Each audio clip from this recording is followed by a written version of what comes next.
Hey folks, Kevin here. Well, it's September 14th, 2025. September is just about halfway gone now. Kind of amazing how quickly the seasons go by. It's an absolutely beautiful day. It's going to be overcast today, which is okay, just fine. I have a bunch of things I want to try and get accomplished today. Right now it's apple picking season, and I have been out in the food forest intermittently and checking on the status of the different apple trees and all. So we got several trees that are certainly ready for picking right now. We still have one of the peach trees that we grew from seed that I'm going to check on, but it's looking promising. I've talked before about, growing. So when you're growing different trees and all from seed, you never know what you're going to get. And but sometimes you can get some really desirable fruit as a result of growing these trees from seed, whether it's your apples, your peaches, whatever it may be. And recently I've been focusing more on apples and peaches growing from seed. Now we still grow the hazelnuts and all, the chestnuts, all of those from seed as well. But it's kind of interesting just some of the interesting or unique varieties of peach trees that we're growing from our seed. And so one of the trees we've got out there, my first impression was, I don't like this one. They're like rock hard, the little peaches and all. When it was peach season, when all those mature and all. And I'm not sure that this is going to work out yet. But this tree produces lots of peaches during a drought. They're smaller peaches, and they look like they're stone-free, meaning that the flesh of the peach doesn't tightly adhere to the pit. And but it really ripens very, very late. Right now, it's getting to the point where it's almost ripe. The other thing I like about this tree, it looks like it's very disease resistant. It looks like the limbs on it are much more sturdy than most of the peach trees that we've had in the past. So I've talked about larger peaches. You've got to prune them, the peach trees. You've got to prune them on a regular basis. You have to thin the fruit and all. And I don't know, part of me just wants to practice benign neglect with some of the trees, the cultivars that we're trying to develop, where I don't have to be babysitting, don't have to do all the extra work. And some of the key things that I figured out are certainly smaller size fruit, but you want it delicious tasting, you want it so it's stone free, you want it disease resistant, and you want to have the limbs so that they can support, because this tree out there, and maybe we'll show it later, this peach tree, it was just completely laden with fruit, and the limbs were just hanging way down, and the deer have been going right at him every day and gobbling up all the leaves on it and the fruit that's really low hanging, and they've tugged on those branches. And now I may go out there today and find broken branches, but this tree seems to be pretty darn resistant. Now the question is now, how does the fruit taste? I tasted one well before it was ripe, probably a week ago, and I thought, wow, this one has promise. So we'll see. It can produce. It ripens later in the season, and I like your fruit trees to be able to have different times that they mature, not just because of being able to go on out there and always get something delicious to eat and all, but because, the timing. It's all about timing when you have as much fruit at your food forest as you have. You don't want everything ripening at the same time. There's no way of processing them, getting them, frozen or canned, whatever you choose to do with them. So anyways, that's my thought. So one of the things I'm going to try and do today is get out into a couple of the food forests and try and harvest some of the the fruit that are out there. So we got apples. I'll check on this peach as well. I haven't even been over to the almonds, or I haven't really checked on the nut trees. I can see some of the chestnuts are producing nuts now. I can see those, but we're not quite ready. I'm not ready for any of this. Some good news. I got a text. It must have happened yesterday when I was pouring concrete, that the trailer that I ordered is in at the dealership. So I've got to communicate with them what I want to try and do. Todd, who came out here and helped me before, really nice guy. He told me about that in New York State, you can register your trailers in Maine, and perfectly legal, and the registration costs less, and the registration period, you can have it for several years. So it's less of a hassle. And the New York State Department of Motor Vehicle, it has a lot to, it's been challenging over the years. So even just going down there and waiting for so long, and then you get people who are, I'm talking about the workers there, that you would think that they're royalty, some of them, that they really don't, you know, if they take care of you, it's your lucky day. I don't want to go into that. So, and I did get a load of wood chips that I've got to pile up a little bit, and I have some compostable material I want to turn into the compost leaf mold soil pile as well. But one of the things I want to do is I want to get the pressure washer out here. So when I was doing over here yesterday, doing the filling the holes and setting the anchor bolts, you know, it's like a little one-man army, me trying to do everything. Well, one of the bags, so I had the green machine here with the pallets lifted up so it'd make it easier on my back, taking each 80-pound bag and loading it into the mud mixer. Well, one of the things that I was challenges is, well, the moisture content in the lowest level of the bags, well, some of those solidified, and that was a problem. But also some of the nails in the bottom on the boards that supported the bags were sticking up a little bit and just ripped some of the outer material. And I was starting to carry it over here, and the whole bottom of the bag broke open, which was in the video. But it was time-lapse, so it happened quickly. So I'm going to try and get the pressure washer out here and just try and clean things up. Oh, come on, camera, don't do this today. And try and clean some of this material up. I really don't have the time to do the big cleaning that I want to do here, but we'll just try and clean up some of this stuff. And the pressure washer, when it's, you know, it's less than 14 hours old. Well, it's about 24 hours old over there, I guess. It can peel up this concrete that's already stuck to the ground, so I can get that done. So, and I've got to open up the shipping containers for Thea. So up here, this whole wall is going to come down. That part of the roof is coming off when the guys get here, and there's just no room in there. Our book resale business takes up so much space up there, and we've shut that down this year. And there's stuff including my gym, the treadmill, and all of our, well, every place that we could pack stuff, it's packed. And so I'll open up the doors to the shipping containers and see what Thea can figure out, because she's much better as far as visualizing. Let's get things up there, because right now I'm just frustrated every time I go out to the shipping containers, because as we could take loads of stuff out there and put them in the shipping container, we did it, and nothing's organized. And the sun is peeking out right now. So those are some of the things we're going to do today. Wish me luck. Here we go.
back through the years gone by, old photographs, memories that don't lie. Children once played beneath open skies, now hunched over screens with vacant eyes. Their health declining day by day, while we just look the other way.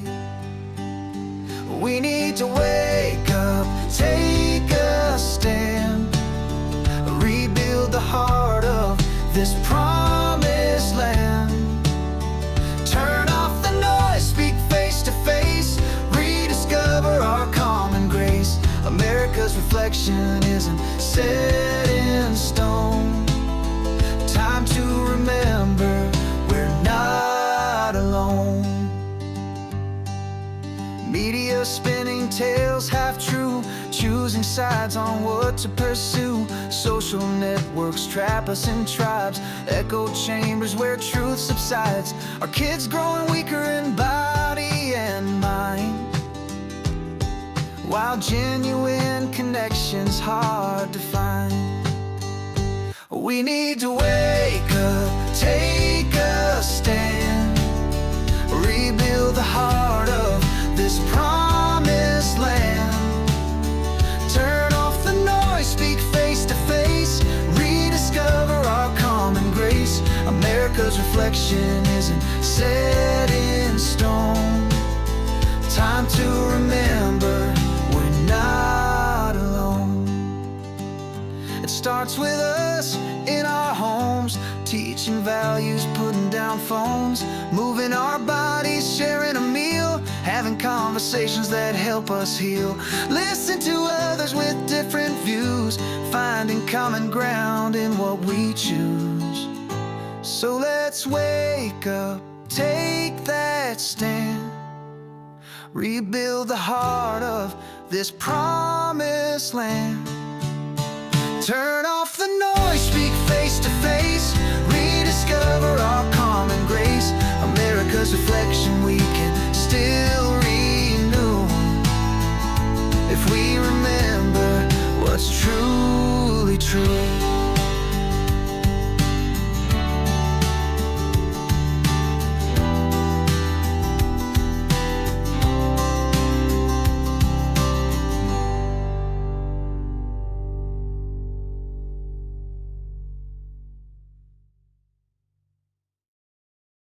Okay, this is Doge, the Kubota RTV X4 or crew cab one.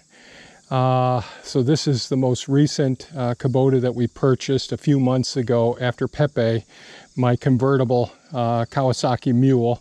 Very similar to this, you know, got crushed in the building. And so this is my everyday workhorse to do things. Every once in a while, Theo will say to me, hey, can you convert it into a four-seater so I can take people around? And so that's why it's in the four-seater position now. But I thought what I'd do is, I don't know how well this is going to show up. I thought what I'd do is just show the conversion. Maybe I'll grab another camera here, and I don't know how well things show up. Probably with the sun in the background here. But I've got to grab some ladders, some bins, and I'm going to be picking fruit out in the forest. So I may have to move some things around in here. I think some of my camera stuff can go on the back side here.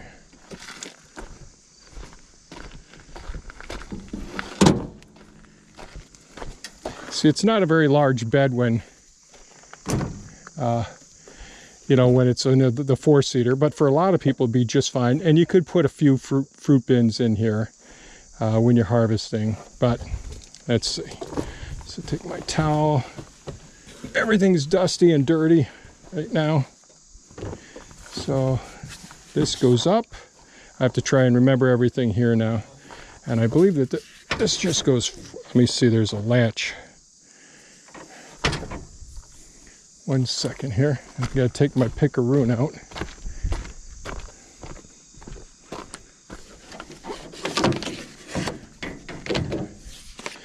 I got to come up with a better organizing system here. I know that there's a latch someplace. Where is it? Oh.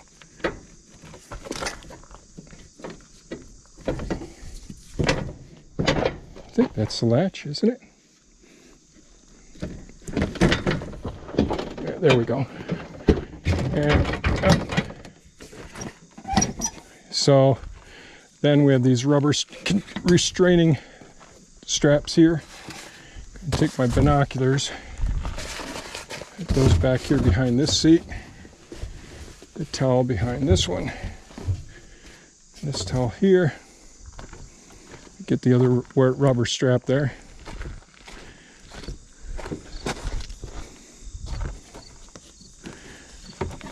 So that just helps to keep this in place. And then we have these latches here.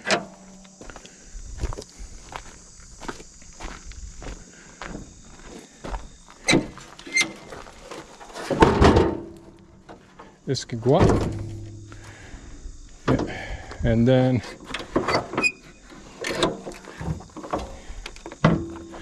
this comes around. There's a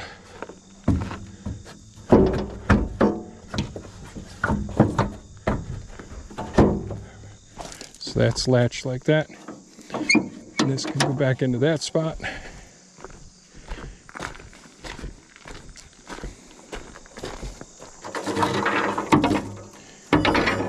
Yes, all my stuff needs to be cleaned.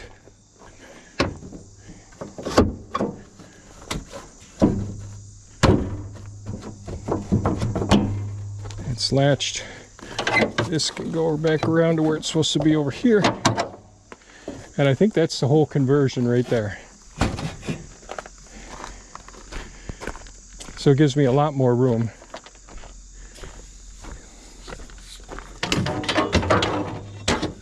I'll put this back. I do want to get a toolbox that I can slide in here. And I'm move some of my crap back here. Yes, I can. Just a minute.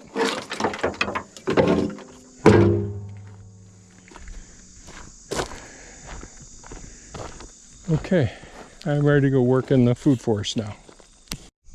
Okay, I'm out here in the first food forest and just tasted one of these apples from this tree here. I don't see the label on it, but these ones are easy picking right now, and so I'm going to go ahead and these actually taste delicious.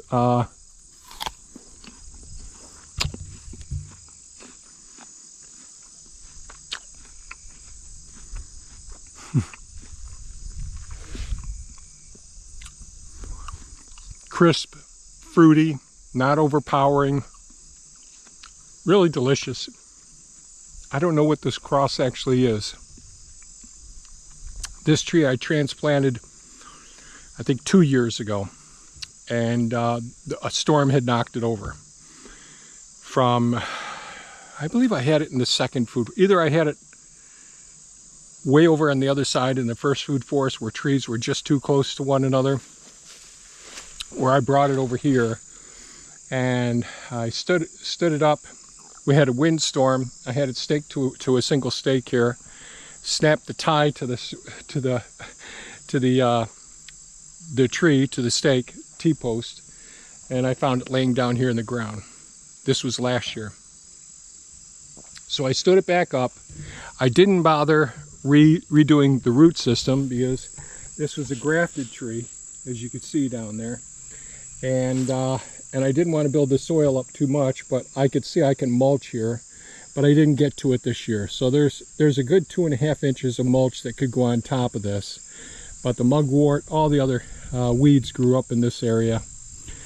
And I just didn't get a chance to get to it this year. But we got some delicious apples that are ripe right now. Time to pick these ones. These are not huge. Let me just put my hand. So they're small ones, but they're good. So I'm going to go ahead and pick these ones now and see what we can get done.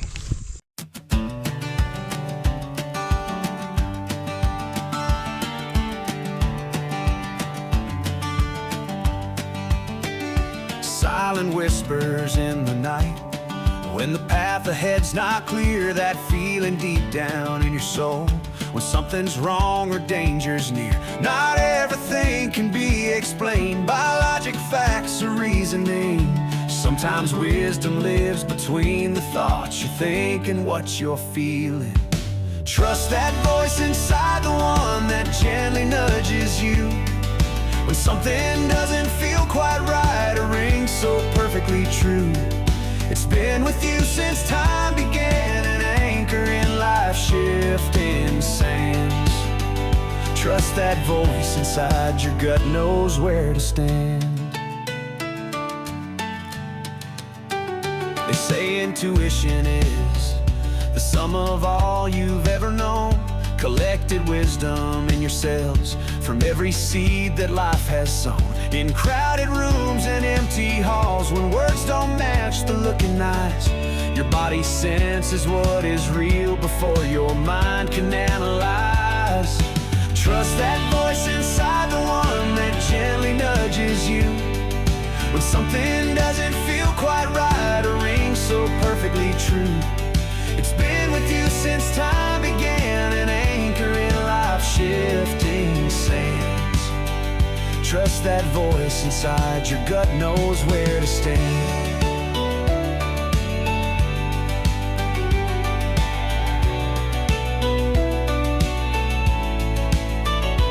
Not a compass you can hold, not a map that you can read, but stronger than the loudest doubt and clearer when you give it heed. In matters small and choices large, that quiet knowing shows the way. The answers that you're searching for were there inside you all along. So trust that voice inside, the one that gently nudges you when something doesn't feel quite right or ring so perfectly true. It's been with you since time began, an anchor in life's shifting sands. Trust that voice inside, your gut knows where to stand. Your gut knows where to stand.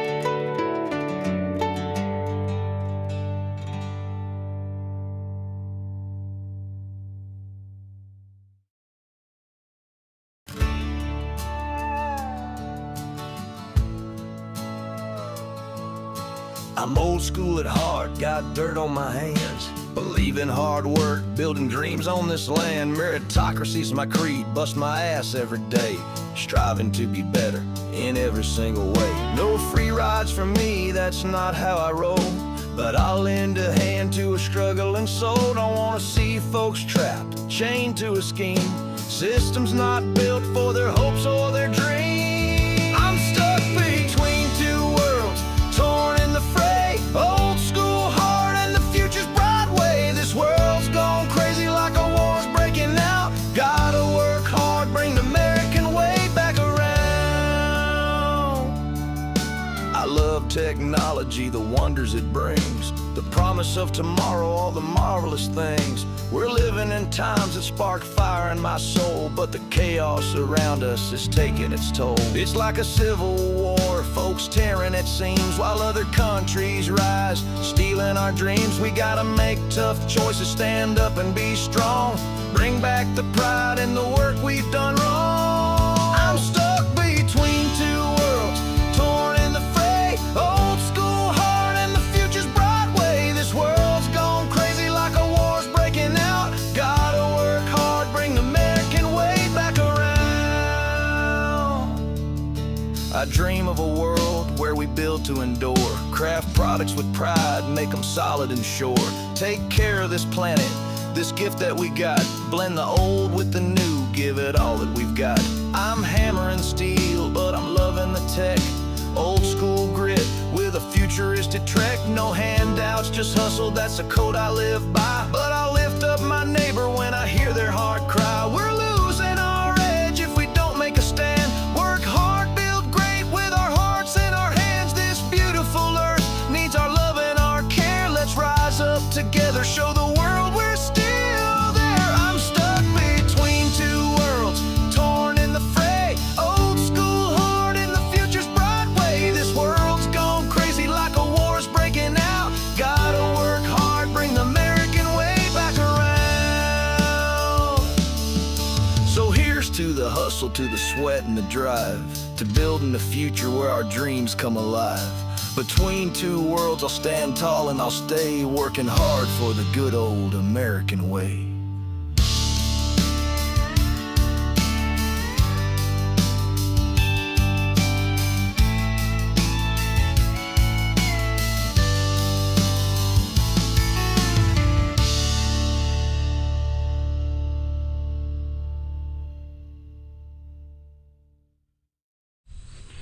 Well, I was able to harvest a couple of apple trees. Didn't get a lot of fruit from those. There are a few more apple trees that are ripe. Maybe tomorrow. Depends on how everything goes tomorrow. I'll get those. I did harvest some crabapple fruit, and those will be saved for seed. One's called a prairie fire. Beautiful red. I don't know how to describe it. They're a really beautiful fire-looking crabapple. The other one we don't have a name for. It's got some white, some pink, and red, beautiful flowers, and the leaves are really nice. So I harvested those fruit as well.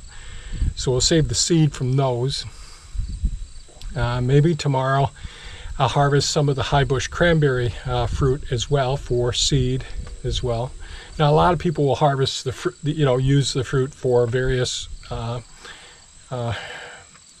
meals and preserves and all. But I'm just doing it to propagate more of those plants is what I'll end up doing. I checked on the bald cypress tree. The cones are still green. We got to wait for them to turn brown before I can harvest seed from them. The hazelnuts, I'm not going to bother harvesting any of those this year. We can grow tons of hazelnuts as well. And I think that's about it. I'm going to take it easy the rest of the afternoon. It's after lunchtime. It's like 2:30 now. So I think I'm just going to call it quits for the rest of the day. Take it easy. Try to recover from the last several days pushing it pretty hard and all. And maybe tomorrow I'll do the wood chips and the soil pile. And I've got limbs down all over the place that I did stack up in some piles. So I need to get those over to the new hugelkultur pit system over on the new property as well. So those are all things that I'll be doing and all. And it ended up being a beautiful day. I mean, it's gorgeous out for a beautiful fall day. And it looks like this whole week is going to be pretty nice as well. I really want some rain though. The rain will probably come when the building starts going up. That's probably when everything will happen. But we'll take it as it comes. So anyways, thanks so much for watching. Really appreciate it. If you found this video of value, please give us a thumbs up. We appreciate it. And by all means, folks, stay safe and take care. Bye-bye now.